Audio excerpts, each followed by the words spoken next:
하나님의 은혜와 평강이 여러분 심령과 가정 가운데 늘 함께 하시기를 기원합니다. 영국의 켄 가드너 목사님이 지은 신중한 귀신 축출법이라는 책이 있습니다.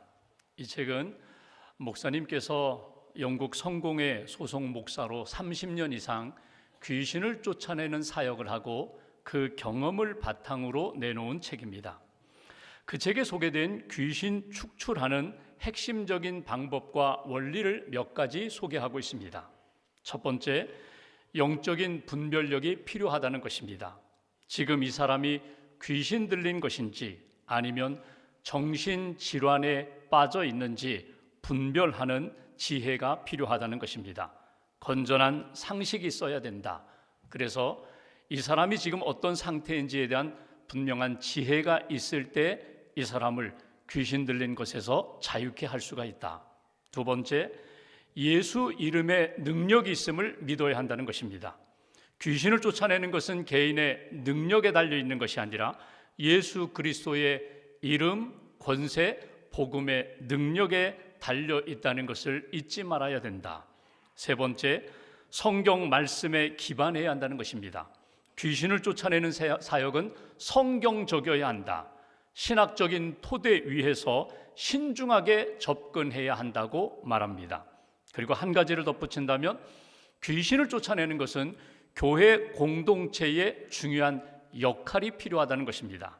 그러니까 귀신을 쫓아낼 때 한 사람이 단독으로 쫓아내지 말고 교회 지도자들이 함께 모여서 성도들이 함께 기도하면서 공동체가 함께 그 영혼을 사랑하면서 그 영혼을 위하여 기도하며 귀신을 쫓아내야 한다. 그렇게 강조합니다. 귀신에 대한 여러 가지 학설도 있고 이론도 있고 많은 글들이 있습니다. 그 가운데 우리가 주목할 한 사람의 글이 있는데 영국의 기독교 변증가인 C.S. 루이스가 기록한 귀신에 대한 글입니다. 그는 이렇게 말합니다. 현대인들이 귀신에 대하여 가지고 있는 대표적인 두 가지 생각이 있다는 것입니다. 하나는 귀신을 지나치게 믿는 사람이 있고 또 하나는 귀신을 아예 안 믿는 사람이 있다는 것입니다. 귀신을 지나치게 믿는 사람들은 삶의 모든 현상을 귀신의 영향으로 생각합니다. 그래서 감기에 걸려도 귀신의 영향을 받았다. 귀신 때문이다. 사고가 나도 귀신 때문이다. 어려움을 당해도 귀신 때문이다. 그래서 귀신을 쫓아내야 건강도 회복되고 사고도 회복되고 어려움도 극복될 수 있다는 그런 생각을 하고 사는 사람들. 반면에 귀신을 아예 안 믿는 사람들이 있습니다. 이 세상에 귀신이 어디 있느냐? 눈에 보이는 것만 나는 믿겠다. 내 손에 잡히는 것만 나는 인정하겠다. 그래서 영적인 세계에 대하여 무관심하게 관심 끊고 살아가려는 사람들이 있다는 것입니다. 여러분, 하나님은 영이십니다. 하나님을 믿고 예수님을 믿고 성령을 믿는 사람들은 이미 영적인 세계 속에서 살아가는 사람들인데 하나님을 믿는다고 하면서 성령을 믿는다고 하면서 악한 영, 더러운 영, 그리고 우리를 어두움 가운데 이끌어가는 영의 존재를 믿지 않는다는 것은 이건 말이 되지 않는다는 것입니다. 그러니까 하나님을 믿는 사람, 영적인 세계를 믿는 사람은 반드시 어두운 영의 세계도 우리가 인정해야 한다는 것입니다. 우리나라에도 귀신에 대한 이야기가 많이 있습니다. 우리 어린 시절에 대부분 화장실이 저 밖에 있습니다. 밤에 화장실을 가려면 제일 먼저 떠오르는 생각이 귀신 생각입니다. 화장실에 관련된 귀신이 얼마나 많은지 모릅니다. 이것도 귀신, 저것도 귀신. 귀신에 대한 이야기 때문에 두려워서 화장실 제대로 못 갔던 어린 시절을 여러분 겪어보셨을 것입니다. 귀신에 대한 이야기는 나라마다 문화마다 다 가지고 있습니다. 공통된 부분도 있고 조금 다른 부분도 있습니다. 귀신이 누구인가, 무엇인가, 죽은 사람이 귀신이 된다, 이런 생각들이 나라마다 가지고 있는 보편적인 생각입니다. 우리 할머니가 돌아가셨고 할머니 귀신이 있다. 우리 큰아버지가 돌아가셨고 큰아버지 귀신이 지금 우리 집안에 있다. 제삿날이 되면은 음식을 잘 차려놓고 귀신 그 할머니가 오셔서 식사하신다, 잡수신다, 이런 생각이 우리 가운데 은연중에 배어 있다는 것입니다. 그런데 성경은 귀신에 대하여 무엇을 말씀하시는가? 어떻게 말씀하시는가? 귀신은 타락한 영적 존재, 타락한 천사가 귀신이라고 성경은 말씀합니다. 더럽고 악한 영이 귀신이라고 성경 곳곳에서 말씀하는 것을 우리가 읽어볼 수 있습니다. 그렇다면 여러분은 어떻게 생각하고 계십니까? 여러분은 귀신을 어떤 존재라고 생각하고 계십니까? 여러분은 귀신을 어떻게 대하고 있습니까? 어떻게 물리치고 있습니까? 오늘 성경은 예수님이 귀신을 물리치시는, 그리고 귀신 들린 사람을 고쳐주시는 말씀입니다. 누가복음에 나오는 첫 번째 기적입니다. 그래서 우리가 주목합니다. 한 사람이 귀신 들려서 힘든 삶을 살아가고 있는데 그 귀신을 내어 쫓으시면서 그 사람을 회복시켜 주신, 치유하신 사건이 오늘 본문의 말씀입니다. 귀신 들린 사람을 고쳐주시는 이 말씀을 통하여 오늘 우리에게 주시는 하나님의 마음, 하나님의 뜻이 무엇인지 깨닫고 신앙적 교훈을 얻는 저와 여러분들 되시기를 주님의 이름으로 기원합니다. 본문 31절 말씀을 봉독하겠습니다. 제가 봉독합니다. 갈릴리의 가버나움 동네에 내려오사 안식일에 가르치심에, 32절 같이 봉독합니다. 그들이 그 가르치심에 놀라니 이는 그 말씀이 권위가 있음이로라. 아멘. 오늘 예수님께서 지난주에 보았던 고향 나사렛 회당에서 이사야 말씀을 가지고 설교하시고 떨어져 있는 가버나움에 내려오셨다는 것입니다. 이날은 안식일입니다. 그리고 회당에 가셨습니다. 그곳에서 예수님이 여전히 하나님의 나라, 천국 복음을 증거하십니다. 하나님의 말씀을 가르치십니다. 그런데 사람들의 반응이 깜짝 놀랐다는 것입니다. 왜 놀랐을까? 이 말씀에 대하여 마가복음은 이렇게 기록하고 있습니다. 마가복음 1장 22절, 무사람이 그의 교훈, 예수님이 가르치시고 말씀하시는 그 교훈에 놀라니 이는 그가 예수님이 가르치시는 것이 권위 있는 자와 같고 서기관들과 같지 아니함일러라.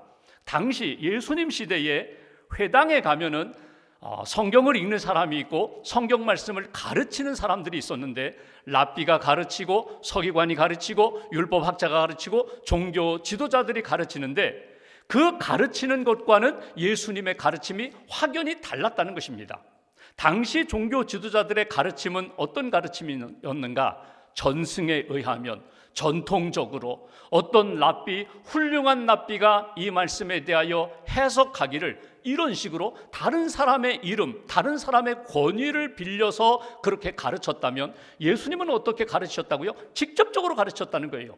예수님은 하나님의 아들로, 예수님은 이 땅에 오신 구세주로, 예수님은 이 말씀의 주인 되시는 분으로 예수님이 직접 가르쳐서 그 말씀을 듣는 사람들이 깜짝 놀랐다는 거예요.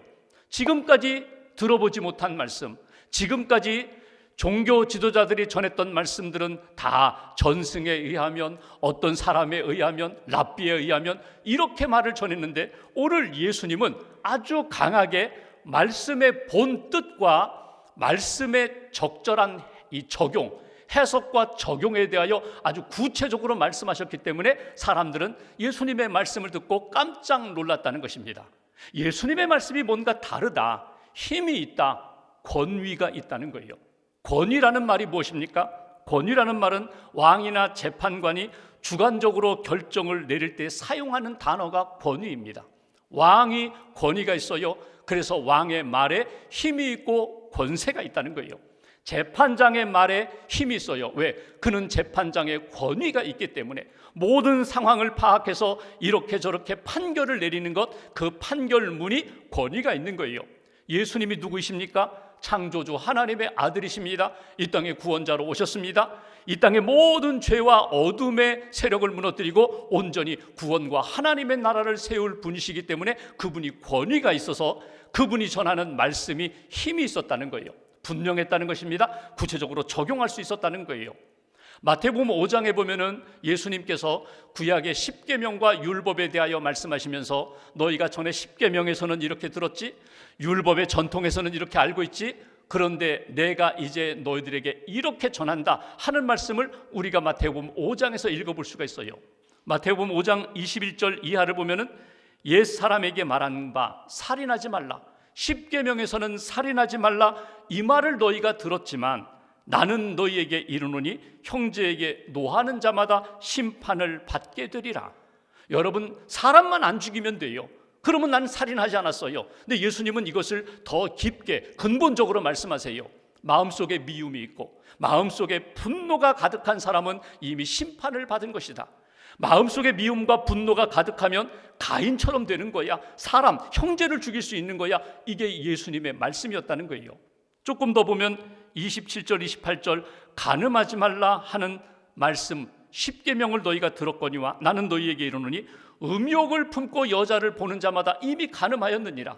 간음하는 행위가 문제가 아니라 내 마음속에 동기, 내 마음속에 음욕을 품고 있다면 하나님 보시기에 그는 이미 간음했다고. 38절 눈은 눈으로 이는 이로 갚으라 하였다는 것을 너희가 들었거니와 동해복수법이라죠. 내가 손에 입은 만큼 나는 복수할 수 있어, 복수할 자격이 있어, 권리가 있어, 이렇게 말하지만 예수님이 말씀하세요. 나는 너희에게 이르노니 악한 자를 대적하지 말라. 그는 악한 자지만 그 악을 악으로 갚지 말라는 거예요. 조금 더 나아가 43절 내 이웃을 사랑하고 내 원수를 미워하라 하는 것 너희가 들었지만 이웃은 사랑하고 가까이 있는 사람 사랑하고 원수는 미워하라고 너희가 알고 있지만 나는 너희에게 이르노니 너희 원수를 사랑하며 너희를 박해하는 자를 위하여 기도하라, 축복하라는 거예요. 이게 예수님의 말씀이에요. 지금까지 들어보지 못한 말씀을 그들이 들으면서 깜짝 놀랐다는 거예요. 이분의 말씀에 힘이 있다, 이분의 말씀에 권위가 있다, 이렇게 그들이 인정했다는 것입니다. 여기서 우리에게 주시는 첫 번째 메시지가 있어요. 예수님의 말씀, 예수님의 교훈과 가르침에 권위가 있다, 생명이 있다, 능력이 있다, 인정하라는 거예요. 오늘 우리가 많은 이야기를 듣습니다. 세상의 소식도 듣고 자료도 듣고 뉴스도 접합니다. 그런데 그 많은 세상의 뉴스와 소리, 많은 정보 가운데 예수님의 가르치심, 예수님의 복음, 예수님의 말씀에 권위가 있음을 인정하고 붙잡고 살라. 예수님의 말씀 붙잡고 살아갈 때에 예수님의 그 권위, 구원하시는 능력이 우리 안에 영향으로 다가올 것이다. 예수님의 말씀을 붙잡고 살아갈 때 예수님의 그 능력이 우리의 삶 가운데 그대로 실현될 것이다. 이것이 주시는 메시지예요.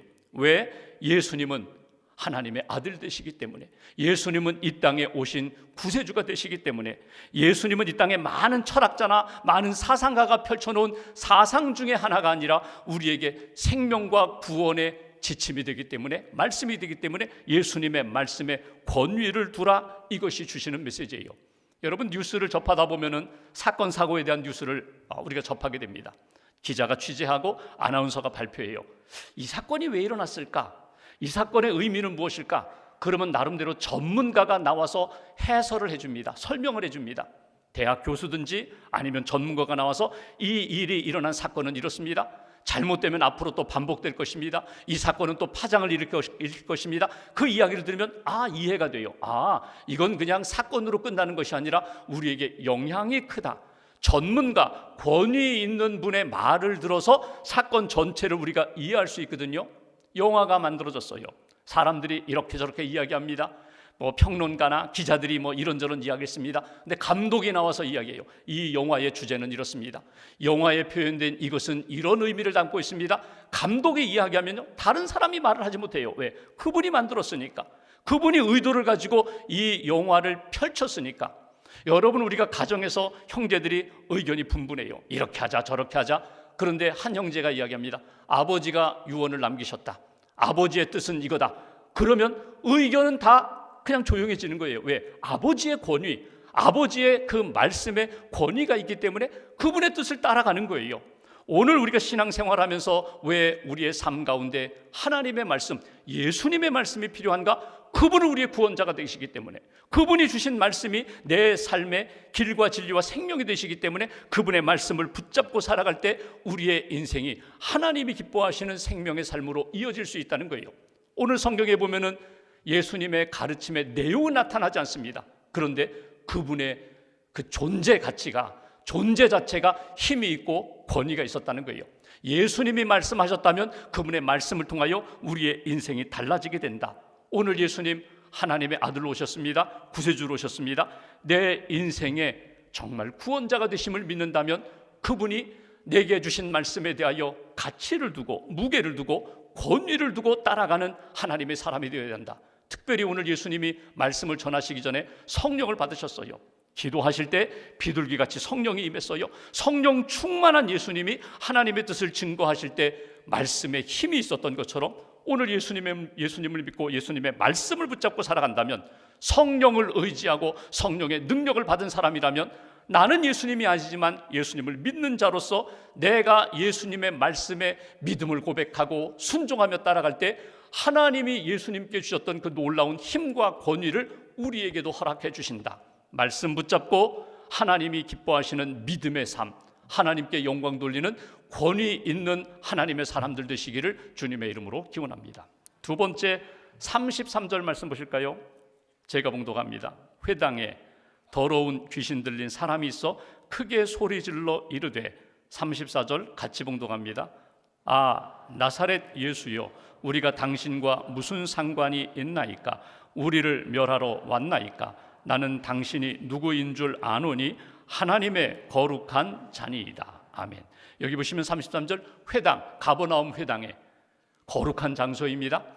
그날이 어떤 날이라고요? 안식일에 거룩한 날이에요. 거룩한 날 안식일에 거룩한 장소 회당에서 거룩하신 하나님의 아들 예수님이 말씀을 전하시는데, 그 회당의 사람들 중에 누가 등장했어요? 귀신 들린 사람이 등장했어요. 그러니까 거룩한 시간과 장소와 거룩한 분, 거룩한 말씀 앞에 귀신 들린, 더러운 귀신 들린 사람이 등장해서 예수에 대하여 소리를 질러 이야기합니다. 34절 예수를 뭐라고 불러요? 나사렛 예수요. 예수라는 이름이 너무너무 좋아요. 그래서 여러분, 예수가 구약의 여호수아, 호세아와 같은 말이거든요. 구원자, 하나님이 구원하신다는 말이에요. 그러니까 예루살렘에도 예수라는 이름을 가진 사람이 있고, 나사렛에도 있고, 가버나움에도 있고, 여러분 예수라는 사람이 많이 있는데, 나사렛 예수여라는 표현은 뭐냐면 그 목수의 아들 요셉의 아들로 나사렛 동네에서 자라난 예수, 예수님의 육신적인 이름을 부르는 겁니다. 그러면서 오늘 두 가지 질문을 합니다. 34절 다시 한번 보십시오. 이렇게 말합니다. 우리가 당신과 무슨 상관이 있습니까? 이 얘기는 우리라는 복수입니다. 귀신이 하나가 아니라 그 사람 속에 여러 귀신이 들어가 있어요. 그리고 말하는 것이, 왜 당신은 우리를 괴롭히러 왔습니까? 그리고 이렇게 질문하죠. 우리를 멸하러 왔나이까? 당신은 우리를 죽일 수 있는 능력이 있는 분입니다. 당신은 우리를 제거할 수 있는 능력이 있는 분입니다. 34절 끝부분, 나는 당신이 누구인 줄 아노니 당신 하나님의 거룩한 자입니다. 당신은 하나님의 거룩한 자입니다. 여러분, 지금 귀신이 하는 이야기예요. 사람이 말하는 것 같지만 그 사람 속에 있는 귀신이, 당신은 나사렛 예수입니다. 당신은 왜 나를 괴롭히러 왔습니까? 당신은 우리를 죽일 수 있는 능력이 있습니다. 당신은 하나님의 거룩한 자입니다. 하나님의 거룩한 자라는 건 뭐예요? 당신은 곧 하나님입니다. 하나님의 아들입니다. 성령의 기름 부으심을 받은 사람입니다. 당신은 구세주입니다. 당신은 전능한 능력을 가지고 있는 분입니다. 이렇게 인정하는 거예요. 여러분, 여기에서 우리가 놓치지 말아야 할 것은, 귀신의 지금 그 말이 틀린 이야기가 하나도 없어요. 그런데 귀신이 두려워하고 있는 것은 무엇입니까? 내가 이렇게 모든 것 알고 있고 모든 것 할 수 있을 것 같지만 당신의 존재 앞에서는, 예수 앞에서는, 예수님의 능력과 거룩함 앞에서는 나는 아무것도 아닙니다. 이 고백이거든요. 이것 인정하는 거거든요. 여기서 우리에게 주시는 두 번째 메시지가 있어요. 오늘 말씀 기적을 통하여 우리가 놓치지 말아야 할 것은요, 예수님의 그 존재, 예수님의 거룩함에 큰 능력이 있다. 귀신들도, 어두운 영들도, 더럽고 악한 영들도 예수님의 거룩함 앞에서는 꼼짝 못한다는 거예요. 그분은 하나님의 아들이시기 때문에, 그분은 전능한 하나님의 아들 구세주로 이 땅에 오셨기 때문에 그 누구도 예수님을 넘길 수가 없다. 예수님을 대항할 수가 없다. 여러분, 오늘 말씀을 읽으면서 귀신의 특징이 나타납니다. 귀신 들린 사람들 특징, 귀신은 몸 안에 들어와 거주합니다. 어떤 경우에는 사람의 몸에, 어떤 경우에는 돼지와 같은 짐승의 몸에 들어간다. 귀신이 그 사람의 몸을 지배합니다. 생각도, 감정도, 그리고 입술도, 말도 지배합니다. 귀신이 그 사람을 힘들게 하고 괴롭힙니다. 자유가 없습니다. 평안이 없습니다. 기쁨이 없습니다. 귀신에 눌려 있으면 속박된 귀신의 종으로, 노예로 살게 된다. 그런데 예수님은 거룩함으로, 성령으로 다가오셔서 능히 귀신을 몰아낼 수 있는, 귀신을 다 다 제거할 수 있는 능력의 주님으로 나타나신다. 주목할 것은요, 보십시오. 거룩한 시간입니다. 안식일에. 거룩한 장소입니다. 회당에. 거룩한 분 예수님이 앞에 있습니다. 예수님의 말씀, 거룩한 말씀, 생명의 말씀이 있습니다. 그 속에 오늘 귀신 들린 사람이, 귀신이 나타났다는 거예요. 이걸 우리의 적용으로 바꾸면요, 여러분 예배당에 함께 예배하는 시간에, 믿음의 사람들이 함께 기도하는 시간에, 믿음으로 사랑으로 섬기는 그 현장에 귀신 들린 사람이 등장할 수가 있다는 거예요. 겉은 멀쩡합니다. 모든 것 다 알고 문제 없는 것 같아요. 근데 속에는 누가 있다고요? 악한 영이 있어요. 더러운 영이 있어요. 하나님의 영광을 훼손하는 영이 등장하여 오늘 그 거룩함을 훼손하며 분열시키는 역사들이 있다. 그래서 우리가 깨어나야 합니다. 영적으로 분별해야 합니다. 내가 하나님 앞에 가까이 가면 갈수록 나를 회방하고 무너뜨리려는 귀신의 역사가 있을 수 있다. 오늘 이 말씀을 놓치지 말아야 합니다. 우리의 교회가 예수 그리스도의 몸된 교회입니다. 핏값으로 사신 교회입니다. 보혈의 은총이 살아있는 교회입니다. 말씀이 살아있고 성령이 살아있고 복음이 살아있는 교회 안에도 이런 어둠의 영들이 끊임없이 다가온다. 여러분 그런 경우가 있잖아요. 예배 잘 드렸어요. 은혜 받았어요. 서로 사랑하며 교제하는 가운데 뜻하지 않은 한마디 때문에, 뜻하지 않은 한 가지 이야기 때문에 모든 것이 다 은혜를 잃어버리고 아픔과 상처를 남기는 일들이 많아요. 무엇의 역사라고요? 성령의 역사 아닙니다. 하나 되게 하시는 성령의 역사는 그렇게 하지 않습니다. 어두운 영이 들어오면 그 거룩함의 역사가 훼손될 수 있다. 꼭 잊지 마시고 예수님의 십자가의 복음 꼭 붙잡고 성령을 의지하여 거룩함으로 모든 어두운 영들을 이길 수 있는 하나님의 사람들 되시기를 주님의 이름으로 기원합니다. 한 가지만 더 보면 35절 제가 봉독합니다. 예수께서 꾸짖어, 누구를요? 귀신을 꾸짖어 이르시되 잠잠하고 그 사람에게서 나오라 하시니 귀신이 그 사람을 무리 중에 넘어뜨리고 나오되 그 사람은 상하지 아니한지라. 36절 같이 봉독합니다. 다 놀라 서로 말하여 이르되 이 어떠한 말씀인고 권위와 능력으로 더러운 귀신을 명함에 나가는도다 하더라. 아멘. 오늘 여기 35절에 보면 예수님이 명하여 이르시되 꾸짖어 이르시되 누구에게 명하고 누구에게 꾸짖으셨다고요? 귀신 들린 사람이에요. 그런데 귀신 들린 사람이 아니라 그 속에 있는 귀신에게 명하셨어요. 그 영혼은 사랑하세요. 그 귀신 들린 사람은 사랑하세요. 그 속에 있는 귀신을 꾸짖으세요. 왜 꾸짖으셨을까? 잘못됐기 때문에, 잘못된 길로 인도하기 때문에, 어두움으로 끌고 가기 때문에 꾸짖으셨다는 거예요. 그리고 그 사람에게 명령하신 말씀, 잠잠하라, 입 다물라는 거예요. 귀신이 하는 이야기 보면요, 다 맞는 이야기 같아요. 그런데 예수님 인정하지 않으십니다. 잠잠하라, 그리고 그 사람에게서 나오라는 거예요. 그 사람의 삶을 회복시켜 주시는, 치료하시는 사랑의 마음, 예수님의 마음을 우리가 갖게 됩니다. 품게 됩니다. 깨닫게 됩니다.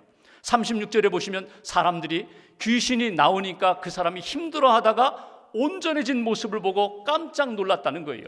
오늘 본문 안에 두 번 사람들이 놀란 이야기가 나오거든요. 32절에는 예수님의 가르치심, 그 말씀을 듣고 깜짝 놀랐다. 야, 이런 가르침, 이런 교훈을 들어본 적이 없는데 말씀을 듣고 놀라고요. 이번에는 기적을 직접 보고 놀라요. 귀신이 떠나고 그 사람이 온전히 회복되는 것을 보고 사람들이 깜짝 놀랐다. 원문을 보면은 그냥 놀라는 정도가 아니라 몸이 마비될 정도로, 경악할 정도로 전율을 느꼈다는 거예요. 이것이 하나님의 역사구나, 이것이 예수 그리스도의 능력의 역사, 기적의 역사구나, 이렇게 깨닫게 되었다는 것입니다. 오늘 여기서 세 번째 메시지를 우리가 딱 건져 올리게 됩니다. 예수님의 선포, 예수님의 명령, 예수님의 꾸짖으심으로 귀신이 나가면 그 영혼은, 그 삶은 회복된다는 거예요. 귀신이 나가고 주님이 주인 되시고 주님이 내 안에 오셔서 다스리시면, 예수님이 내 안에 오시면 나는 예수의 사람이 되고 거룩한 사람이 되고 성령의 사람이 되어서 온전한 믿음의 길을 걷게 된다. 이것이 우리에게 주시는 메시지예요. 그래서 우리가 기도하면서 악한 영에 대하여, 귀신에 대하여, 마귀에 대하여 끊임없이 선포하는 거예요. 물러가라고. 나는 예수님을 믿고 내 안에 예수님이 계시고 성령님이 계신다는 고백을 하면서 선포할 때 그 영혼이, 그의 삶이 건강한, 영적으로 육신적으로 건강한 하나님의 사람으로 회복된다. 오늘 귀신이 정말 무서워하는 것이 무엇인가? 예수님 무서워합니다. 예수님의 이름 무서워합니다. 예수님의 말씀 무서워합니다. 그리고 예수님이 등장하면 귀신은 물러가게 돼 있어요. 함께 공존할 수가 없어요. 내 안에 어두운 영, 악한 영, 더러운 영, 귀신이 가득했던 내 심령과 삶 가운데 예수님이 오시면 예수님의 능력으로, 예수님의 거룩함으로 그 영혼은, 더러운 영들은 물러가게 되었다는 거예요. 예수 그리스도 꼭 붙잡고 하나님이 기뻐하시는 거룩한 삶을 사는 저와 여러분들 되시기를 주의 이름으로 축원합니다. 처음에 말씀드렸던 C.S. 루이스가 지은 스크루테이프의 편지라는 책이 있습니다. 쉽게 말하면 삼촌 마귀가 조카 마귀에게 가르치는 내용이에요. 야, 이 세상에 있는 사람들 그 영혼을 사로잡아서 지옥으로 데려갈 수 있는 방법을 내가 가르쳐 줄게. 그래서 31통의 편지 형식으로 쓴 책입니다. 31가지 방법으로 쭉 이야기하는 거예요. 그 중에 세 번째 편지가 가족 간의 갈등을 이용하는 방법을 이제 삼촌 마귀가 조카 마귀에게 가르치는 거예요. 사람들에게, 가족들에게 이런 마음 품게 하고 이런 말을 하게 하라고. 자신이 해야 할 가족에 대한 기본적인 의무는 등한시한 채 자신의 내면만 생각하고 자기만 생각하게 만들라는 거예요. 그러면 그 가족은 서서히 분열된다는 거예요. 어두워진다는 거예요. 또 하나, 가족이 지금 겪고 있는 어려움은 외면하고 그냥 영혼만 잘 되면 돼, 영혼만 잘 되면 돼, 이렇게 강조하면서 그렇게 이끌어가라는 거예요. 그러니까 지금 가족이 얼마나 힘든지 아픈지 공감하고 이해하고 감싸주는 마음, 구체적으로 내가 도와줘야 할 마음은 외면한 채 그냥 잘 될 거야, 잘 될 거야, 이렇게 방관하게 만들라는 거예요. 세 번째가 중요합니다. 서로 거슬리는 말투나 표정을 물고 늘어지게 만들라는 거예요. 그러니까 말투 하나 가지고 꼬투리 잡아요. 표정 하나 가지고 꼬투리 잡아요. 옛날에 있었던 일 가지고 꼬투리 잡아서 물고 늘어지게 만들라는 거예요. 그러면 어떤 일이 일어날까요? 결국은 화나고 화내게 만들어요. 분노하고 분노 일으키게 만들어요. 그러면 가정은 어두워질 수밖에 없다. 결국 점점 어두운 길로 갈 수밖에 없다. 이것이 그 C.S. 루이스가 그 책에서 강조하는 내용입니다. 여러분, 마귀는 어떻게 들어오나요? 사단은 어떻게 들어오나요? 귀신은 내 마음속에, 어두운 영은 내 마음속에 어떻게 들어오나요? 틈을 타고 들어와요. 나는 온전한 것 같은데, 나는 믿음의 사람인데 틈을 타고 들어와요. 사도 바울이 에베소서 4장 27절에 마귀에게 틈을 주지 말라, 사단에게 틈을 주지 말아라, 어두운 영에게 틈을 주지 말아라. 그리고 그 앞절 26절에 이렇게 말합니다. 분을 내어도 죄를 짓지 말며 해가 지도록 분을 품지 말라. 분노하는 순간에 내 믿음에 틈이 생깁니다. 사랑의 틈이 생겨요. 분노를 적절하게 처리해야 되는데 해가 지도록 분을 품지 말라는 건 뭐예요? 잠들기 전에 주님께 맡기라는 거예요. 기도하고 잠잔 다음에 그 다음날 아침 다시 밝은 얼굴로, 믿음의 얼굴로 사람들을 대해야 되는데 계속 분노를 품고 있어요. 미움을 품고 있어요. 그러면 이미 틈이 생겼어요. 마귀가 들어오고 귀신이 들어오고 사단이 들어오고 어두운 영이 들어와서 내 마음을 장악하고 우리 가정을 장악해서 어두움에 이끌려가는 그런 공동체로 만들게 된다. 그래서 오늘 틈이 생기지 않도록 깨어 기도하고 성령으로 무장하고 예수님의 이름 붙잡고 살아가는 하나님의 사람이 되라고 명절 설을 맞이하게 됩니다. 다시 한번 여러분께 부탁드리고 강조하는데 화내지 마세요. 그 작은 것 때문에 분노로 여러분 가정 어둡게 만들지 마세요.